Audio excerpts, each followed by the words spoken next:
This is Montego Bradley from Fans of Patrol, and you're listening to the Geek World All-Stars Podcast Network. Broadcasting very fast and very dangerous from the planet Malastare. You are listening to So Wizard. You're thinking people gonna die? The only podcast to make the Kessel run in under 12 parsecs. There'll be no one to stop us this time.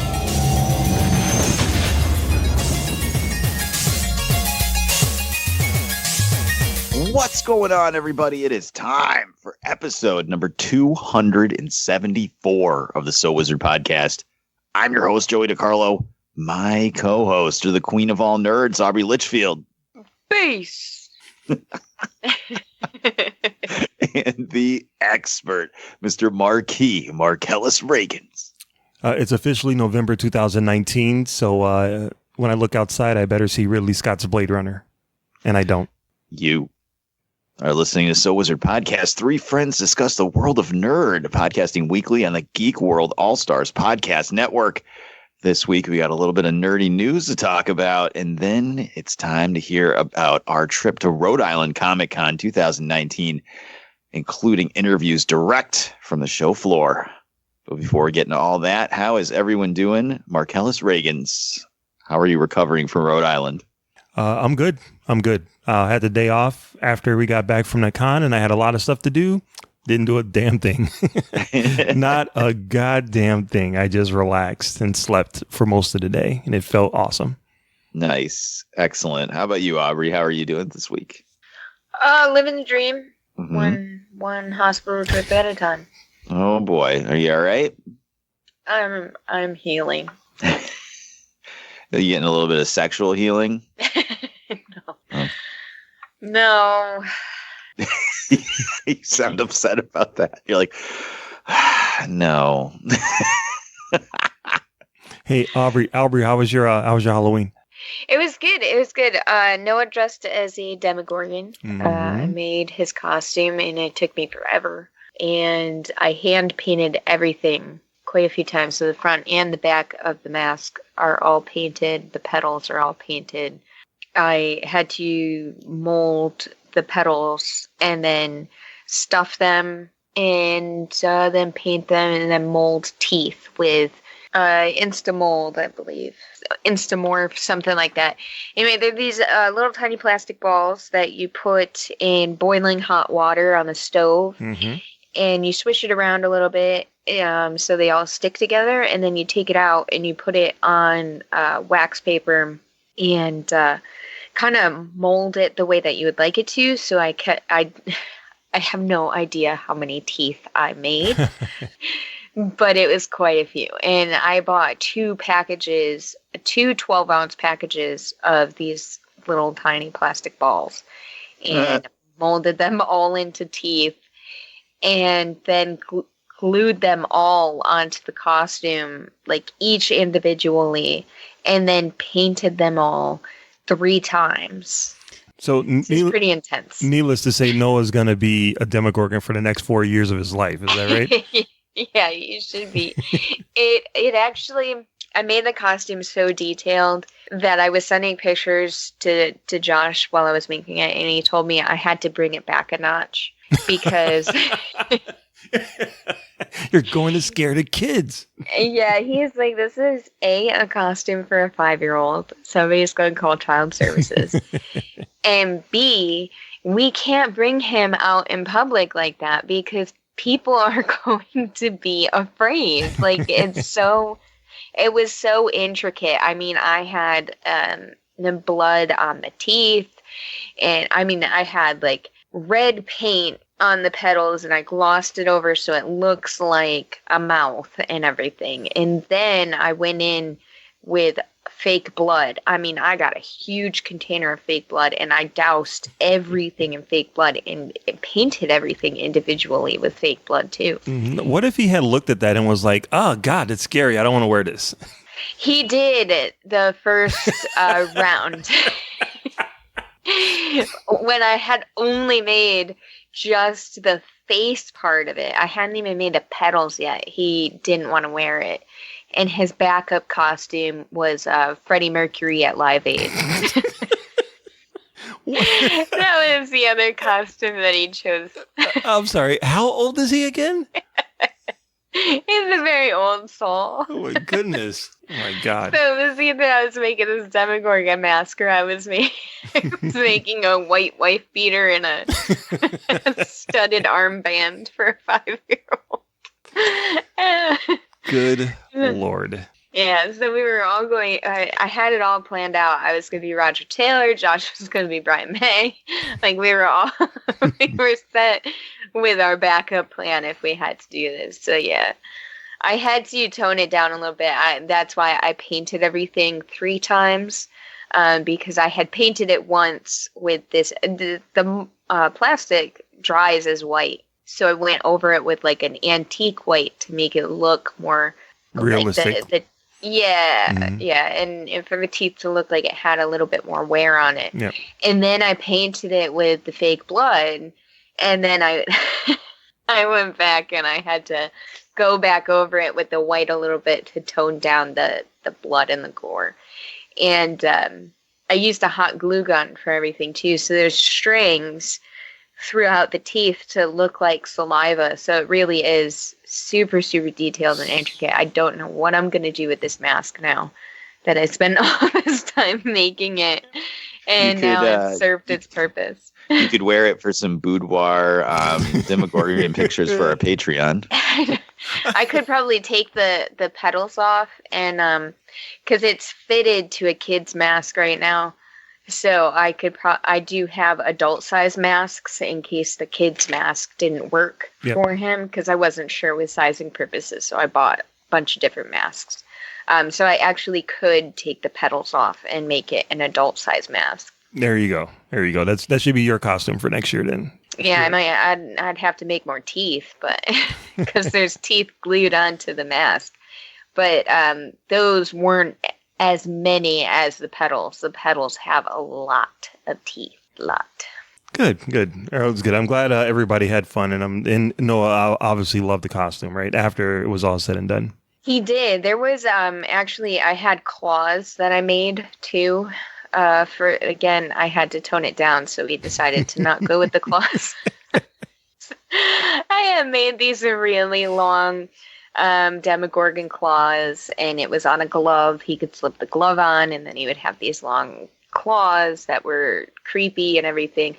And those were intricate all on their own, because I had to roll up a piece of paper to be really long and then cut it at angles and then tape it back together and then paint it.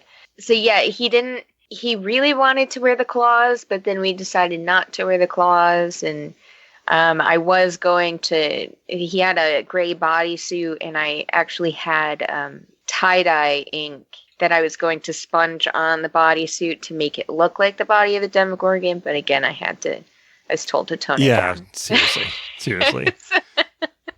But he did. He liked it. He wasn't afraid of it, which was good. I was really sweating it that we were going to get to the day of trick or treat, and he was going to be like, no. Yep. I'm like, crap, what are we going to do now? Luckily, we do have a whole bunch of Halloween costumes in his closet, because he likes to dress up as a Velociraptor and Spider-Man and Bumblebee quite a bit. So this kid, oh my goodness. I know. And his new thing now, he's going around, and when you discipline him, he goes, I'm so stressed right now. I'm so stressed. Makes me laugh. Joey, how was you guys' Halloween?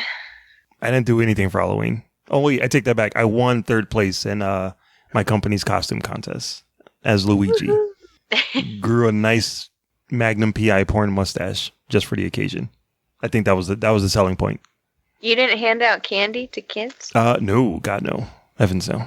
I did learn a valuable lesson though. When you order something from Amazon, make sure that the delivery day isn't the day that there's a bunch of neighborhood kids on your porch, because that shit can end up missing.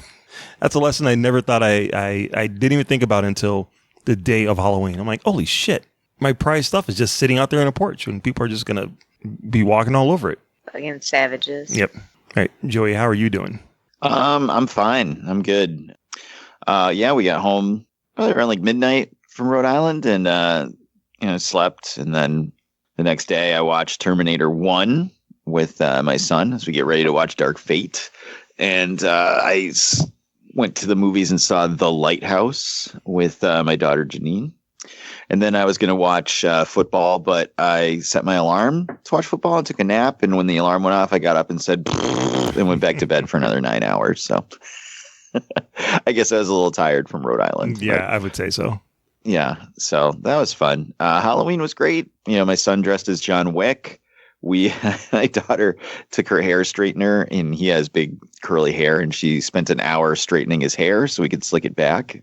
It was really weird to see his hair not being curly, but it was funny because it was raining out. So as we walked around getting candy, his hair was reverting more and more back to its original state. It's like it was fighting against the curling iron or the straightening iron. So that was funny.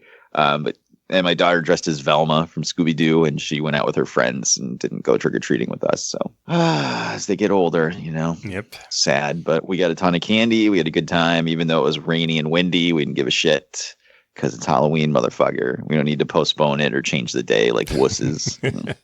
And that was that. So I guess, Mark, why don't you tell the listeners where they can find more So Wizard podcast, and then we'll jump into this nerdy news.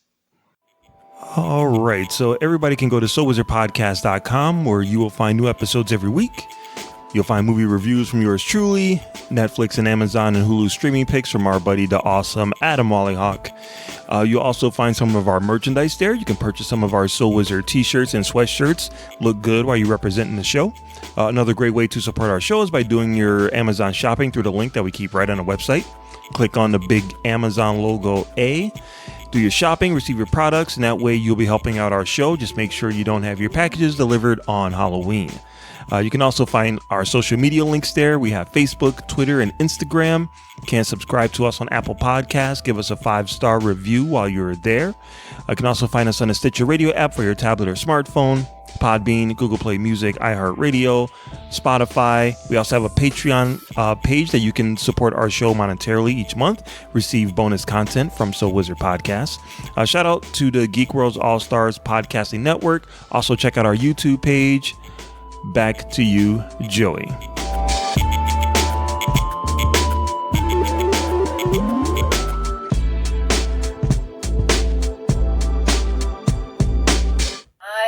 Hardly ever am offensive or creepy.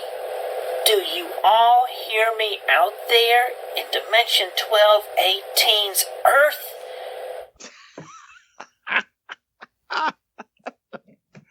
Oh, God, I love it. All right, let's do this. What's going on in the world of nerd this week? Yo, pump it up. It's time for the news. Yo, we getting ready to bring you the news, boy. All right, so this week in nerdy news, the moment that everyone has been waiting for, we finally have a date for Spider-Man Into the Spider-Verse 2, Spider Harder. It's coming out April 8th, 2022. Animated movies take a long time to make, so the date doesn't surprise me. I am surprised that they already have the story ready to go. Spider-Man Into the Spider-Verse is one of the best animated movies in the past 10 years. I loved it, and I can't wait to see what they got cooking up next. Are you guys psyched for Spider-Man Into the Spider-Verse 2, and how do you feel about this date being so far out? Let's start with Aubrey. I'm feeling pretty good about it. I think that no one loves Spider-Man. So I think it's great. I don't care that it's out too far because I think that gives them more time to perfect it. So if it takes longer to come out, then fine. If it takes longer to create a quality movie, then awesome. Take all the time you need. As long as when it comes out, it's perfect. If it comes out and it's shitty and it's taken so long, then I'm going to be pissed. Mm-hmm. Do you think you think the world is still going to be as excited for a Spider-Man movie in 2022? Yeah, I think so. All right. Joey, what about you, man? How do you feel about this date? Why is it so far away? Because it takes a long time to make this stuff. Oh, I know. I've read a lot about the behind the scenes work that went into making Spider-Verse look as cool as it did, and it sounded excruciating. So yes, it's going to take a long time. I just hope the script is up to par. Most of the original people are not coming back to work on it, so it's kind of scary. But I think they have a good template of what to do with it and where to go. So I'm very excited. The kids are very excited. The world seems very excited. It just is like, my God, why do we have this 2 years from now, man? 2 years. And that came out last Christmas, so 2018, right? Yeah, that's right. It's like 4 years in between. I wonder what that'll do to the box office, because it seems like a long time to wait for a sequel, but it's also like, it's not like Spider-Man is going to go anywhere. So it's not like waiting 4 years for like an Angry Birds sequel or something. So it's not like the character will be any less relevant. So I guess that works for it, but I'm just nervous. I'm very nervous about this movie because the first one is like a goddamn classic. So where do you go from being perfect? Well, you really can only go one place, and that's down. So Right. Well, it is made by Sony, and if Sony knows one thing, is how to make a Spider-Man movie. Yes. They've made so many good ones over the years. So yeah, we'll see. I am curious about like the audience for the movie. Like a lot of 4 years is a long time. Our kids, at 12 years old who liked it when it first came out, are they still going to like it at 16 when the new one comes out? Like, are they still going to be down with it? Granted, there'll probably be a whole new batch of kids that are going to be all excited for it. So we'll see. Good luck to them. I'm just glad Miles is still in the picture. That's all I care about. All right. So speaking of Marvel superhero sequels, Peyton Reed is joining a very rare club. He's the first Marvel director that actually gets to make the third chapter of the second sequel of his movie, the third chapter of the franchise. It's very rare to see these Marvel heroes get to a part 3. And the fact that it's the same director, it's kind of astonishing. James Gunn will be doing it, but Peyton Reed is the first one to do it. So I don't know. I liked Ant-Man. I liked Ant-Man 2. He seems to have a good grasp on what he's doing. He's not exactly offering anything extraordinary, but he's hitting like nice solid doubles. So I give him credit for that. So yeah, I'm glad he's coming back for part 3. I don't want like another director to come in and just completely give us a dark and gritty Ant-Man. So how do you feel about Peyton Reed coming back for part 3, Joey? It's not a sexy pick. It's not a sexy news story. You know what I mean? Like, It's not like they got like Quentin Tarantino to come in or something, which actually that would be kind of cool. But there'd be a lot of feet, a lot of Ant-Man getting small and running around on feet. Ants have 8 legs, so 8 feet. It's 8 feet there, right?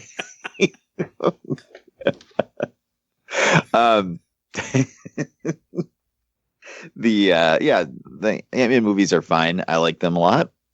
They're not going to be at the top of the MCU for me, but they certainly are not at the bottom. It's funny. The other day, my wife had never watched any of the movies, and we spent time slowly acclimating her to them. Right. And then in the after Infinity War came out, she sat down with my son and watched them all in order.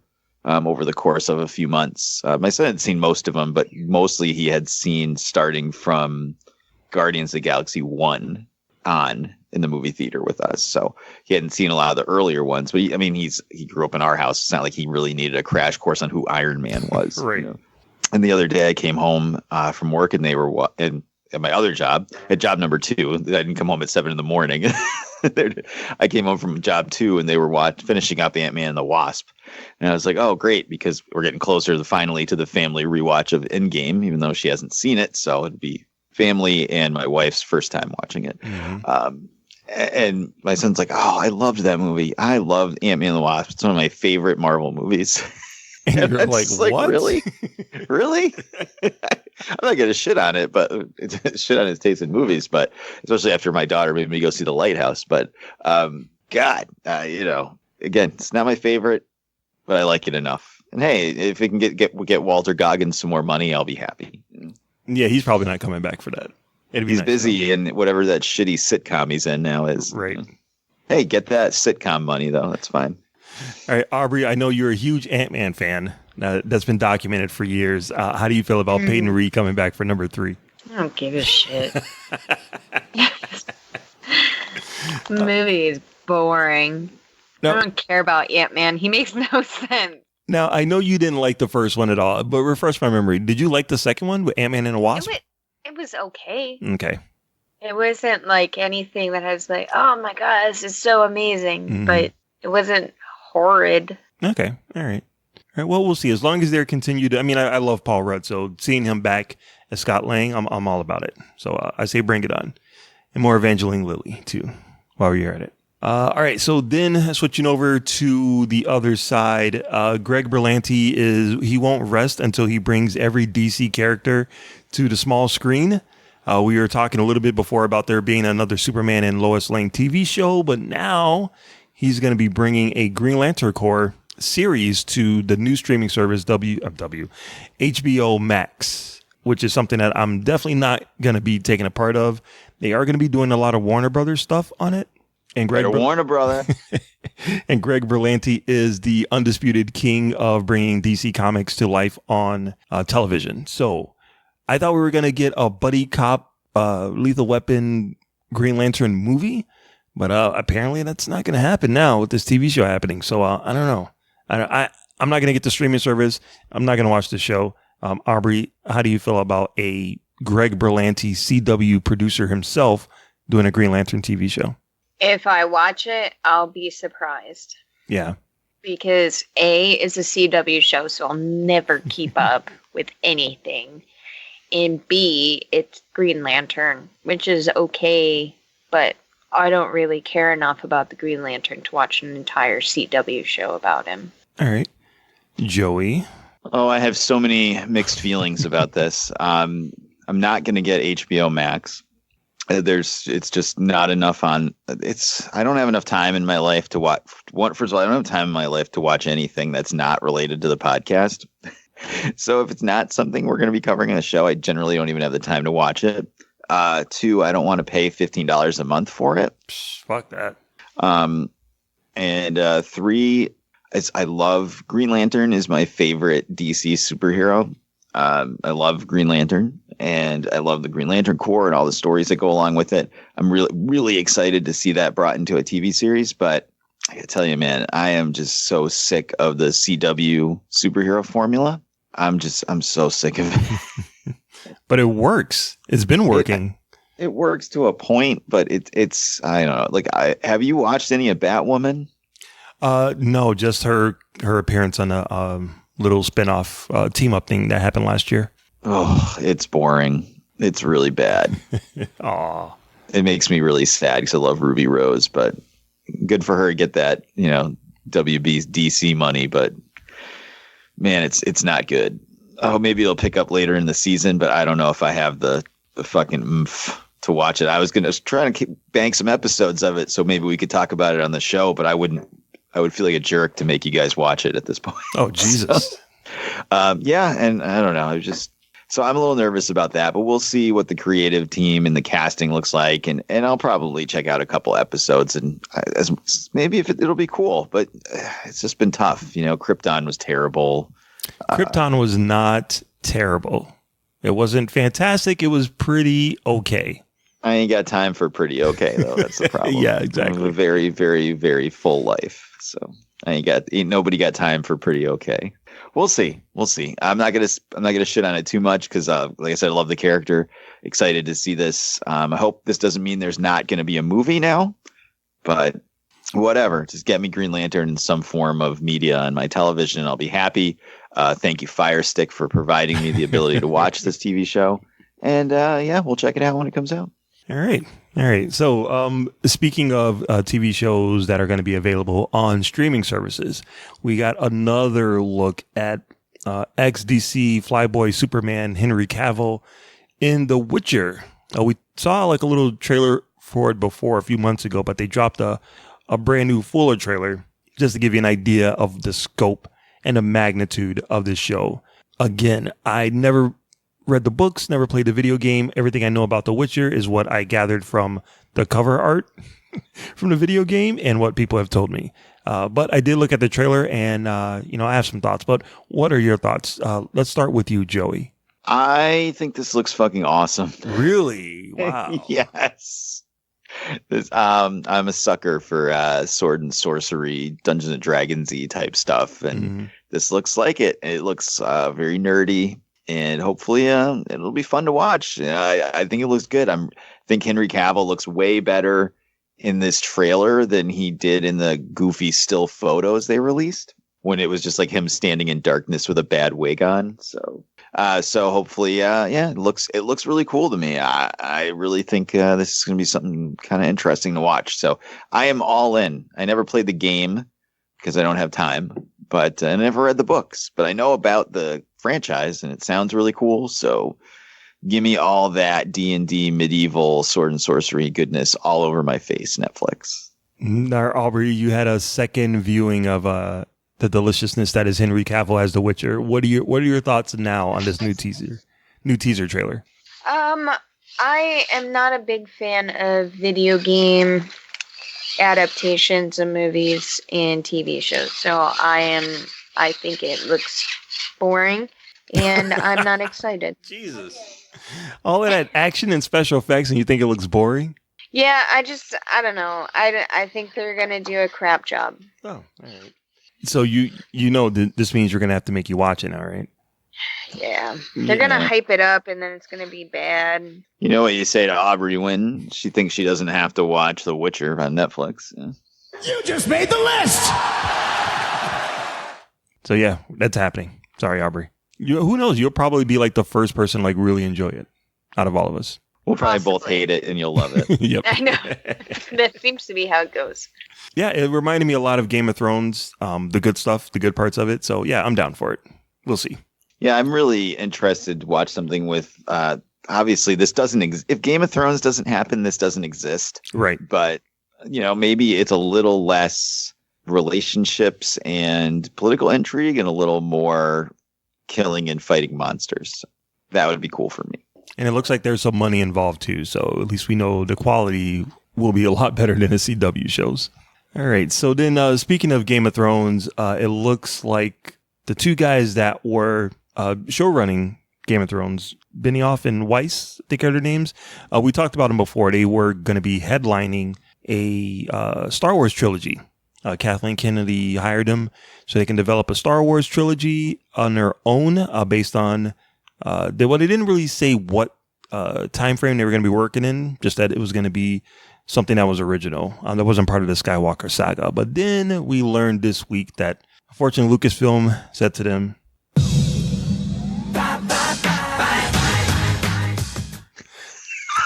and it's largely because they signed huge multi-million-dollar deal to develop shows for Netflix. And that's taken up a lot of their time to the point that Kathleen Kennedy was like, hey, we're giving you the keys to the Star Wars franchise. How about you show up for work over here? And they opted to bounce out of it. So some people think this has to do with their the way that they handle Game of Thrones or the final season of Game of Thrones, and that their credibility kind of lost its luster in the time after they got that Star Wars gig. I don't know. I kind of like the fact that they kind of wrangled the show into the monster hit that it was for those first 6 seasons. I think I would have loved to see them do a Star Wars movie, if not a trilogy. I think those guys are pretty good storytellers. So yeah, I'm a little disappointed, but then I'm glad that now the reins are going to be given over to someone who maybe can offer a little bit more creativity. So yeah, it's kind of a mixed bag. But those are my feelings. Aubrey, how do you feel about the Game of Thrones guys leaving the Star Wars universe? After the way that they ended Game of Thrones, I am glad, because fuck that. That is the general consensus from everybody. All right, Joey, what about you, man? Oh, man, fuck those guys. Come on. They did Danny dirty on Game of Thrones, so get the fuck out. They gave you 5 or 6 or so. I don't know. I never watched that. How many? They gave you some good seasons of the show leading up to the final season. They did. So none of that means anything at all? Hey, man, it could be a hell of an awesome plane ride, but if you crash and die on the runway, it's still a shitty ride. All right. Fair point. Yeah, man, I don't know what's going on, and there's been all sorts of weird rumors and things that they were bounced before this, and that everybody agreed to say that it was because of Netflix to make them feel better or to, save face. I don't know what's going on at Lucasfilm where they can't seem to keep anybody working on these projects. which is very concerning. It's also, I think they, maybe they saw how they handled Game of Thrones and they're like, yeah, these guys can't handle Netflix and us at the same time. The next Star Wars trilogy that comes out, whether it's 2024 or 26, it's going to be the first one where they can't really rely on nostalgia. You're not going to be trotting out Harrison Ford for this one, for the trailers. So they got to knock this shit out of the park. And maybe they took one look at that final season and said, nope. Yeah. And now that you've said that, that does sound about right. Cause I think like they used a lot of the George R. Martin's books, like for those other seasons beforehand, right? There's a lot of that material is based on his books. And I think that at some point they started to have to come up with their own story to like kind of round it off. And if that's how they thought the characters were going to be, then maybe they don't have a good of a handle on characters as they might have been led to believe. Maybe they need George R. Martin to like kind of give them the ideas in order to have them shine. Yeah, I mean, they're really great showrunners as long as they have a legendary author's work to steal from. Jesus. Yeah. All right. So, yeah, we'll see, man. Lucasfilm they're under a lot of, I don't know, it's not looking good for them. Hopefully we'll get this one last JJ movie and, that'll be fine. And, we'll see what happens down the road. I would love, it's not going to happen, but I would love for the guys who did Avatar: The Last Airbender, I would love for them to get a chance to play around in that universe because they understand what makes all of those franchises work so well. But they're doing their own Netflix shows, so they're going to be tied up for a while. All right, here you go. Come on, Rian Johnson. Don't let us down again. Oh, boy. I was kidding. I love Last Jedi. All right, so yeah, that's pretty much it for the news. So now we're going to jump into all about our time at Rhode Island Comic Con. All right, so Rhode Island Comic Con 2019, another year in the books for the biggest show in the smallest state. We've got some talk about our time there, recorded there with Adam Wallyhawk. We've got some interviews that Mark conducted straight from the con floor. And all of that for you. Mark Ellis, anything you'd like to say to set up our time at Rhode Island Comic Con? Yeah, so if you listened to the show before, what I like to do is go around through Artist Alley and find some independent comic artists to support. And I found a couple of them this year. I found a book called Starside. Dylan and Lane were sitting behind her table dressed in, she was dressed as the bride from Ready or Not. He had a cool Slusho shirt on, a Cloverfield shirt, deep cut Cloverfield shirt. So automatically I knew they were cool. So I checked out their book and it's pretty cool. What I've seen so far, I haven't had a deep dive into it yet. But the concept is really cool. Very international, all-American story that you can dive into. It's called Starside. So I got to chat with them for a little bit. Chatted with a gentleman named Jeff from Rare Earth Comics, who I think, Joey, you had you know him a little bit. Is that right? Yeah, we worked together at a job that was very hot and topical. Yeah, so we were walking through the floor, and I'm like just steady moving along, and I hear Joey yell my name because I've already just left him like way behind, and he's talking to Jeff. So I got to talk to Jeff a little bit about his comic book, and that was pretty cool. And then I came across a gentleman named Rob Shields. His book is called Neon Wasteland, and it's literally like he jumped into my brain and gave me exactly what I wanted in a comic book. He's using a book that not only is it a beautiful looking comic book with a really cool story, with a couple of really cool stories, but it's also connected to an app that he developed. So it has a lot of AR in it. So it's a comic book. It's animated. It has soundtrack. There's video games. I'm actually playing video games for a change. From reading this book. So it's actually pretty cool. It's called Neon Wasteland. And you will definitely check out the YouTube page and check out what he's doing. It's mind blowing. I loved it. I also want to give a shout out to Aaron and Christine Humanston, who did another commission for me. I asked him to draw me, Joey, and Aubrey as Star Wars characters from episode 9, Rise of Skywalker. And he did. I love his style. The next book that he has coming out, Band number 3, he's going to be working on it, and he said it should be coming out soon. So I'm very excited for that. Shout out to Zombie Leader for the awesome display that he had for The Walking Dead. We got to take our picture there, in a really cool picture. And he had a printing machine that printed out the photo right away. So we got to take that home. That was pretty cool. Shout out to Castillo. She's this cute little anime artist who does like all of these cute little drawings, and she's such a sweetheart. And I asked her to do a commission for me, and she did. And she's such a darling. I think she's just adorable. And she made a cool little Speed Racer sticker for me that I love. Shout out to Almega. Shout out to Klep from Critics. Shout out to DJ from Fan Man Podcast. Those guys were mad cool. Love seeing them. Obviously Angry Geeks, and shout out to Needless to Say Podcast, because those guys are pretty cool too. All right. So yeah, that's all of my shout outs. All right. Fantastic. Yeah, I had a good time sitting down with Needless to Say Podcast at their booth and recording for about a half an hour with them, talking about nerdy stuff. That'll hopefully be on an upcoming episode of theirs. So those guys are great. It was nice to meet them. Shout out to Woman Crush of the Year finalist Elena Strikes for coming on to our YouTube channel with us for a quick interview. She was there with the 501st Star Wars costuming stuff, which again had a fantastically awesome, huge booth. I love Rhode Island and at Boston when we went to Fan Expo Boston both times. The 501st had gigantic booths, and they're really cool. So I really love seeing that stuff. Especially some of the deep cut characters they have where you're like, okay, so there's, Luke and Han and Leia, but then somebody's like Clone Wars Anakin. You're like, holy shit. Like, that's deep. No, the super deep cut that I saw, I don't remember the character's name, but if you watched episode 4, he's the guy that kind of follows Luke and Ben and the droids before they get into the Millennium Falcon. He's the one that like radios in at he kind of like snitches on them. What's his name? He has like an elephant like snout kind of. Yeah, it's Garendon. Garendon. I fucking love that character. If I'm pronouncing it right. But. I've always loved that character for some strange reason. And to see someone cosplay as him there, I'm like, holy shit, that is super deep cut. So good on them.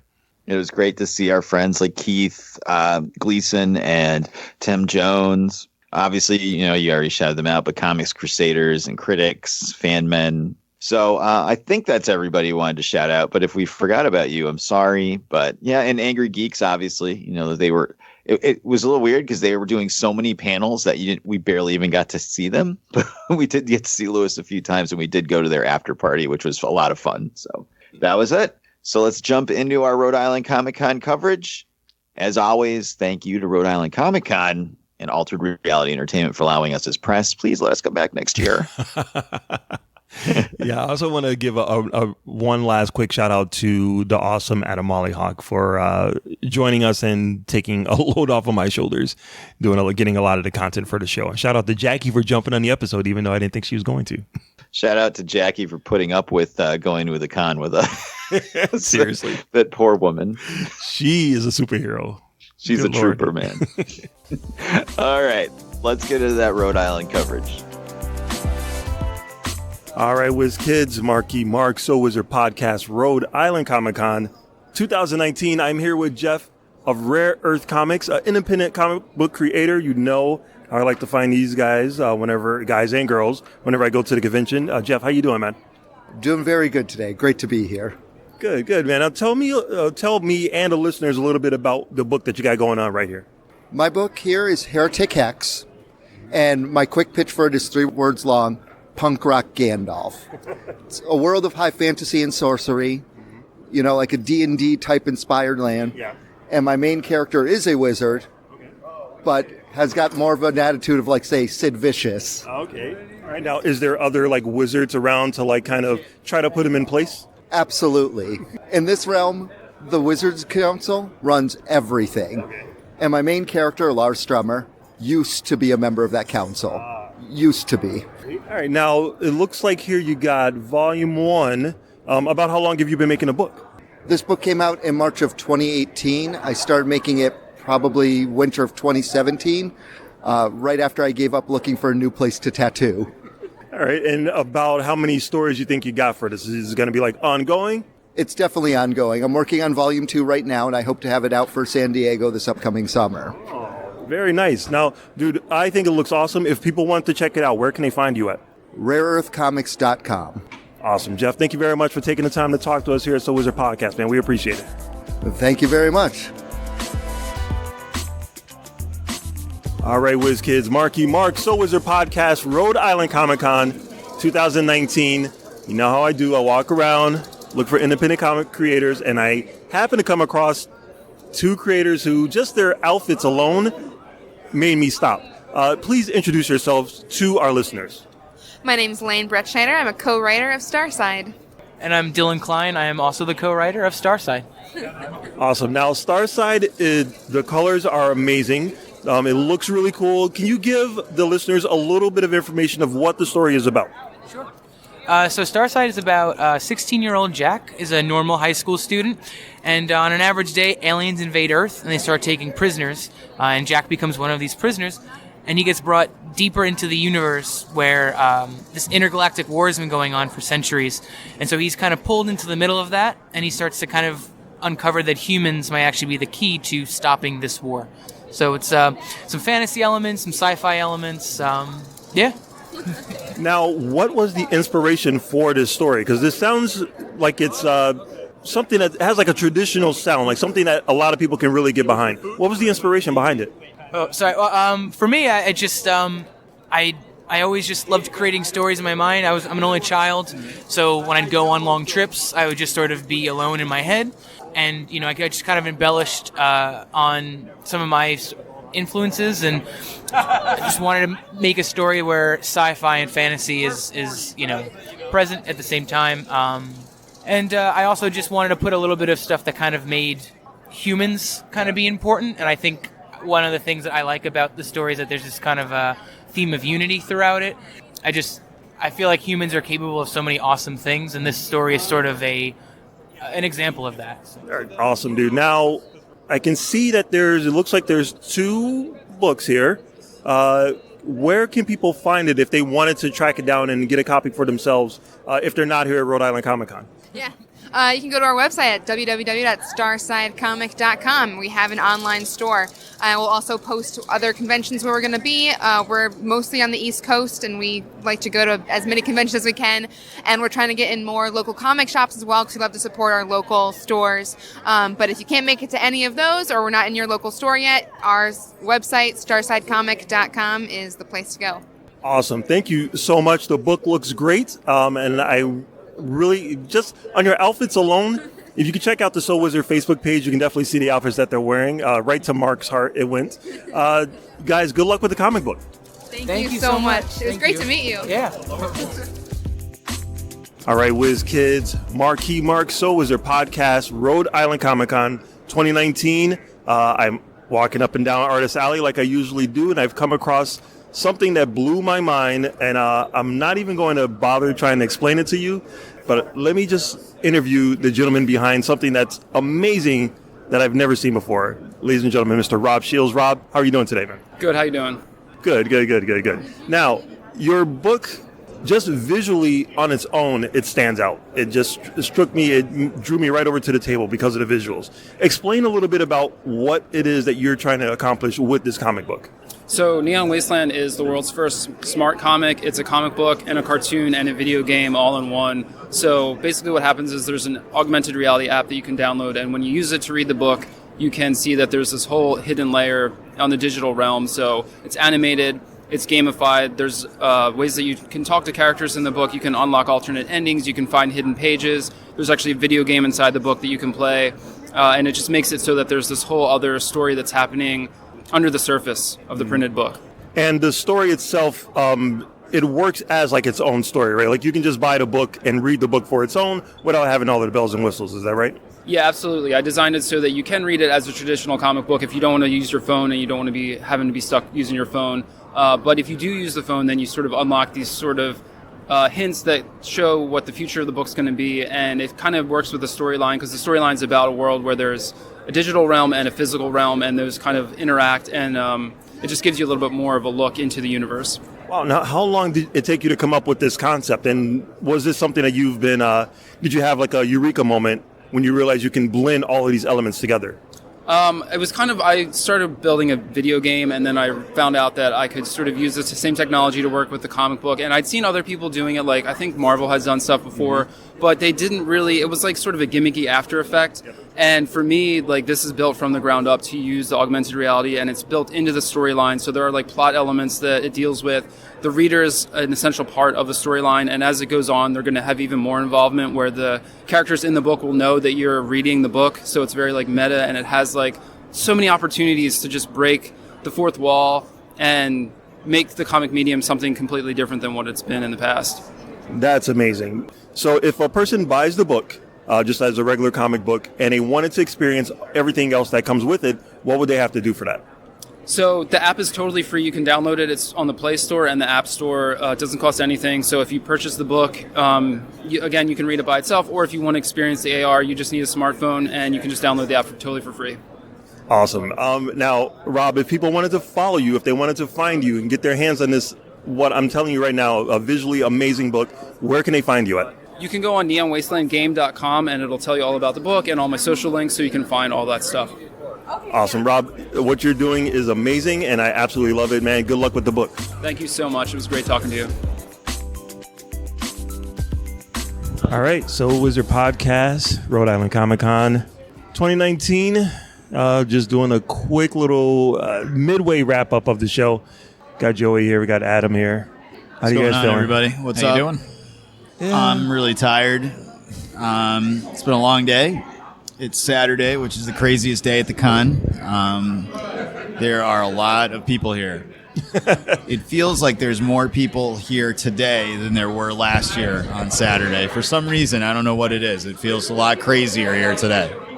Well, it's still kind of early, too, so it might even get a little bit crazier. Right. This is my first time at Rhode Island Comic Con, but it seems like a really nice-sized convention. Yeah, it's a good mid-sized show with just a lot of traffic. Like the audience definitely outweighs the venue.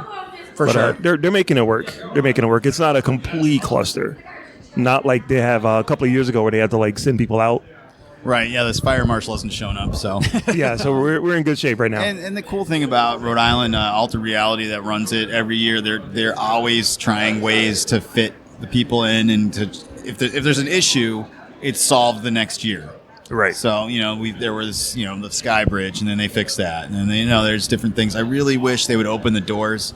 There's a charging station, and there's doors right behind it. And then that corner is a complete clusterfuck of trying to walk around. And then they've got a table with Chick-fil-A and Dave & Buster's, and it's like a wall of humanity. If they could just open those doors and give you a few more entrances onto the floor there, that would completely alleviate that cluster in the corner there. But so far, they haven't done that in the 4 years we've been here. So, but to be fair, that charging station is pretty cool. I don't think they've had that here before. That's the first. It used to be where the pirate guys were always there. Right. Now yeah. it's the charging station. It's free. You just walk over, and they have Android or whatever iPhone like charging cords. Like 5 different cords. I don't know. It's free. I don't know what the other 3 are. There's no charge. Your phone's charged, but there's no charge for your pocket. So. I like how laid out everything is, or how spread out everything is, where the 501st Legion gets a huge section, zombie leaders raising money for leukemia gets a huge room to himself, then there's panels separate from that, so it's not everyone in one space for one thing. Yeah, the Star Wars section seems to get bigger every year. Right. I mean, at some point, we're going to come here and there's just going to be a Death Star. It's like a full-size Death Star for us to like run through instead of these little panels. It's awesome. They bring the whole display to this con. Like sometimes you see the 501st and they've just got a booth. These guys have a huge corner of the upstairs, and there's a Death Star, and there's like the bunker from Return of the Jedi, the indoor forest moon bunker, and they've got all the droids. It's pretty freaking awesome. So, and fully animatronic too. Yeah, it looks amazing. It looks like a movie set. I'm telling you, one me day. and Mark came in last night, and we were here Friday. Now, Friday is a weird day in Rhode Island Comic Con because as many people as there are here today, it's a lot quieter on Friday. So we were able to get some interviews done on Friday, some independent artists, and we checked out some panels. Mark, we went to a film festival. The Geek Film Festival, because I love movies, and whenever we go to the conventions, I never get to.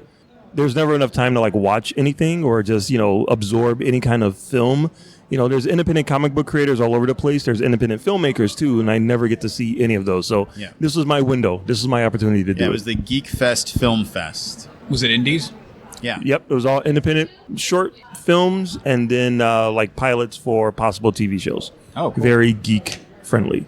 And they were cool. They apparently, we didn't stay for the whole night because it was 2 hours and Joy had been up like all day. I did not go to bed yesterday, so I came home from work. I got home at like 7 a.m. I packed. I had some errands to run. I had to go to the bank. I took a shower. I shaved my head. And then I picked up Mark, and we came on down here. So by like 11:30 at night, I was rough, man.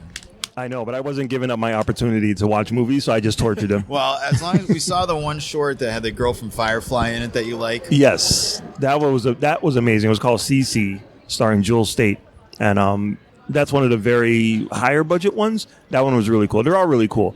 That one was like one of my favorite ones that we saw. But apparently we ducked out before a couple of really good ones showed up. But I'll be catching up with those at some point. I was struggling towards the end there. I didn't care what happened to anybody in any of the shorts. By the end, I was just trying not to fall asleep. We had to drive back to the hotel. But then we got out of the hotel and we were so goddamn hungry. And I'm like, all right, well, we got to go to Burger King or something. So we stopped on the way home. We got food. And then we went back to the hotel. And I get in the bed and I'm like, all right, I'm going to bed. And I'm like, oh, Mark's still awake. And then I rolled over and I was just like, and I was out. Editing waits for no man. Editing must be done. It must be done. Isn't that the exact same scenario so you're not going to do every year? Yeah. We failed again. Yeah. Not really much of a choice when you work that shift, I guess. But yeah. It was so far. Friday was pretty cool. I got a commission. Yeah, it's great. Joey's not a fan of it. No, I'm not. He drew me very fat in the picture. And it really put me in a bad mood for most of the day yesterday. I gotta tell you, I was not happy about it. And you know what? I know I'm not svelte. Okay, I'm not fucking Fabio over here. I there's more cushion for the push in here, but I don't look like fucking Jabba the Hutt or some shit. I was feeling good about myself. I'm down at 240 right now. I was 307 2 years ago, so feeling good about myself, and then. This fucking guy just like, here, I'll draw a picture of you. You're a fat fuck. I'm like, oh, okay, great. I don't know. And I just wanted to go cry in the corner. He cried into his double Whopper last night at Burger King. That's how I felt better about myself being fat. I went and ate Burger King. I had Popeyes and Burger King yesterday. I'm not fat. There's like chicken grease all over my face. I think I got hit with a remnant of your Popeyes chicken when we were at the table. He's sitting down, and all of a sudden a bone comes flying out of nowhere and hits me in the face. What the fuck was that? Here's the thing. Joey looking up. Oh, sorry. I eat chicken. It's embarrassing how I eat chicken. Like, I eat everything off the chicken. Like, the bone, like, I'm, like, gnawing the cartilage off the ends of the bone. I, like, bite the bone in half, start eating the marrow out of it. Like, it's gross. I don't usually eat chicken in public. I completely forgot about that when I got so excited because there was a Popeyes at the mall.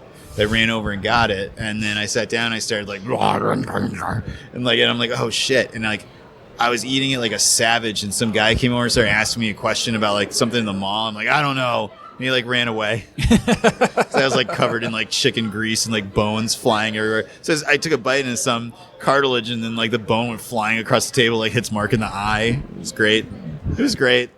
I missed a lot not coming on Friday. God damn it, I'm not fat. I swear to God, I'm big boned.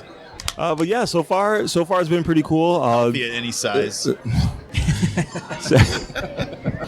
We're still in the midst of it right now here on Saturday. We haven't done any like panels or anything, but definitely taken some pictures. Definitely came across some really cool independent creators. Got another commission done without Joey this time. So from now on, it's just me and Aubrey and a blank space that would be Joey. Just draw a stick figure on the end. It'll make me feel better. I went to a panel yesterday. It was a voice acting panel hosted by our friends Fan Men Podcast. They asked if I would show up, check it out for them. They were really scared there wasn't going to be anyone there. Thankfully, there were quite a few people there. It was the voice of Mario, Charles Manet. I want to say it's how you pronounce it. And then the woman that does the voice of Mercy in Overwatch. So that was really fun. I was actually really enjoyable. And then we went to that film festival. So that was it for yesterday. Oh, yeah. While Joey was at the Fan Man panel, I was at the Christopher Priest and Don McGregor panel talking about Wakanda, the past, present, future. And that was really cool. Don McGregor did a lot of the stuff that's in the Black Panther movie came out of Don McGregor's head. And, he's just the sweetest, nicest guy, too.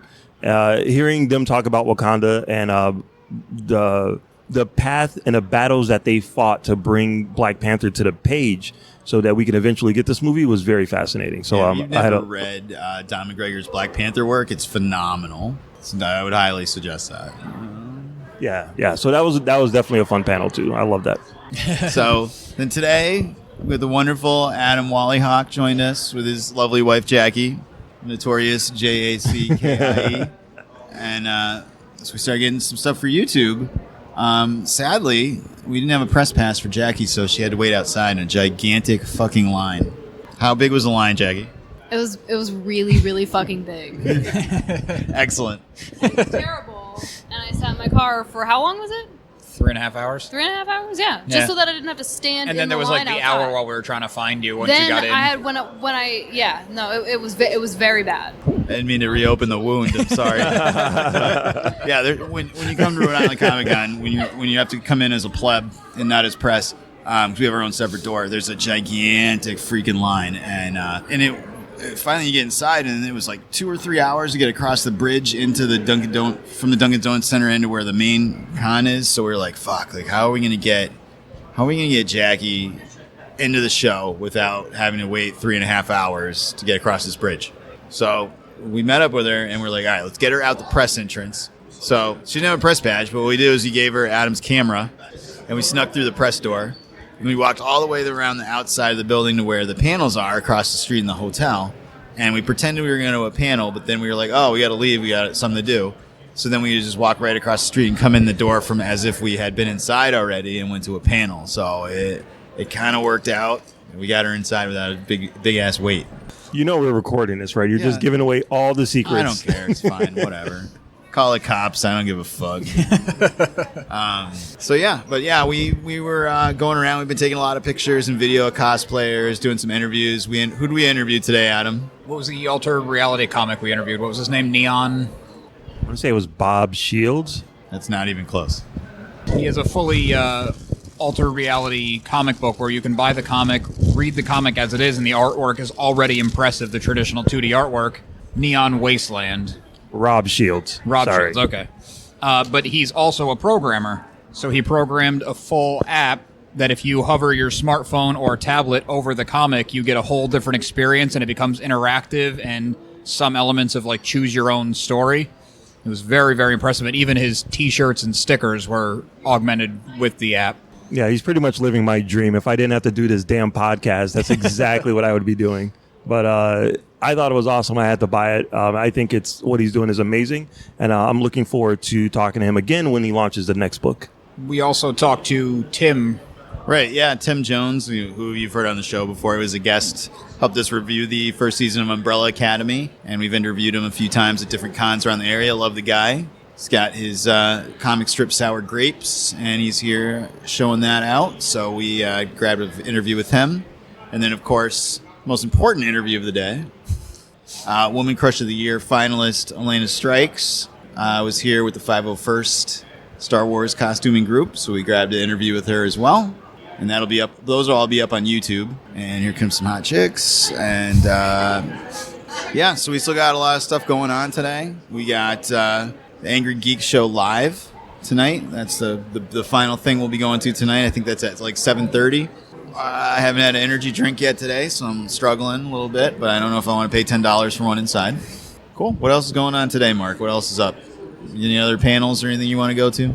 Yeah, I got my ticket for the Stranger Things panel. That's all I care about. Very cool. Yeah, so what time is that? That's at 6:00. So it's just, finally I can be in a place where someone will recognize my Lucas cosplay. Why is that guy walking around with that weird afro? Yeah, I'm going to go record with another podcast that's here in a little bit. The Needless to Say podcast. Have a table downstairs. They're from Rhode Island, and I was talking to them a little bit on Twitter, and I think I'm going to go record with them for a tiny bit. A little crossover action. So that's about the excitement of Rhode Island so far, Adam, so this is your first time at Rhode Island, dude. So first one at Rhode Island. Yeah. So what do you think about it so far? I mean, you haven't had like the full experience. You've only been here for a day, but what do you think about it so far, especially compared to where we were in New York? I'm really liking it because I did like the Empire State Comic Con, which was very, very small, and I think it's just starting out. And I did your mini con with you guys a few years ago, which is even smaller, which no longer exists. And then my only other Comic Con experience was New York Comic Con, which you cannot get bigger than. Yeah. So this is kind of a nice mix where there's a lot to do and a lot to see, but you're not swarmed under people. Aside from the Sky Bridge. Yeah, you can actually move around down on the vendor floor. Yeah. At all times, even at its busiest. So, yeah, I think it's a really good balance of big name creators, indie creators, people doing crafts, cosplay. It's a nice blend of everything, and it's not completely spread out where you'll miss everything. You can catch everything pretty close together. So I think if you're into the celebrity part of the Comic Cons, I think there might be more celebrities here than there were at New York Comic Con. Yeah, probably. Yes, it feels like it. Yeah, that's a big focus for Rhode Island, is always having crazy guest lists, tons of celebrities. So, pretty awesome stuff. I saw Scott Steiner downstairs, former WCW World Heavyweight Champion. Oh, we almost bumped into Richard Dreyfuss and I didn't even realize it. I had to point it out. Get this old guy out of the way, Richard Dreyfuss. All right, so that's it for right now. Anything else you guys want to say? Shout out to Keith, and that's it. Yeah, shout out to Al Mega, too, for being super nice. Critics X. All right, kids. We'll be back later on. And we are back. Awesome time at Rhode Island Comic Con. Huge shout out to everyone at Alter Reality Entertainment for allowing us to be pressed at the con. But now it's time to wrap up the episode. Let's get some recommendations. Aubrey, what do you got for the listeners? Blizzard just announced that they are releasing a Diablo 4, which I am super excited about, so everybody should be super excited. That is my recommendation for the week, is to celebrate Diablo 4. Pre-order today. Yep, if available. I don't know. Awesome. All right, Marcellus, how about you? You know what? I do have a recommendation. Yeah, so I want to recommend everybody check out my other podcast called K-Pop Cosmos, where I get to geek out about K-pop music. Every episode, we pick a particular group or artist and dissect their career and go through some of their hits and go through some of their personal stuff and talk a little bit about the culture of Korea. So, it comes out probably every month or so. The next one we're going to be doing is one of my personal favorites named Sumney, who is just the coolest female artist in the world. She's awesome. But it's called K-Pop Cosmos. It's under the Undercover Capes podcast network. Check it out. Awesome. Well, I will recommend that you go to SoWizardPodcast.com, where you can find the podcast every week. Links to all our social media accounts on the right-hand side of the page. Movie reviews, streaming picks, so much more. SoWizardPodcast.com. Don't forget to subscribe to us on iTunes/Apple Podcasts, Spotify, iHeartRadio. Just about any podcatcher under the sun will be there. Check out our YouTube channel. Go to YouTube and search So Wizard Podcast. You'll find hours of content there. We've just dropped a few videos from Rhode Island Comic Con as we record this, and we've got about 7 to 8 of those coming throughout the week. So tons of content from the floor at Rhode Island Comic Con. You can check it out. Go to our Patreon, patreon.com/SoWizardPodcast. You can support us monetarily and get yourself extra episodes of the podcast. We just released last month our top 3 Halloween movies, and this month is the only way to hear our review of Terminator: Dark Fate when you support us monetarily on Patreon. And that's pretty much what I got for the show. I will recommend that you check out Watchmen on HBO. I'm now 3 episodes in, and it's still not great, but it's not terrible. And it's getting better every week. I think the first episode was really just kind of jarring that it's not Watchmen, but it is Watchmen. The best I can say, without spoiling stuff. But once you can kind of like just let it go, like be like Frozen and let it go and enjoy the show for what it is, it gets better each week. And especially as they're kind of unveiling and unraveling more and more of the mysteries of what's going on.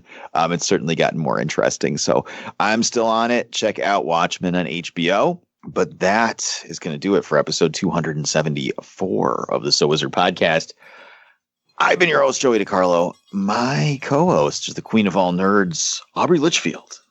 Good night, San Diego. And the expert, Mr. Marquis Marcellus Reagans. Everybody have a good week. Ryan Johnson, I believe in you. Wakanda forever. We'll see you next week. We'll be talking about Charlie's Angels. All the ladies. Don't call Throw me your hands Angel. up at me. Good journey.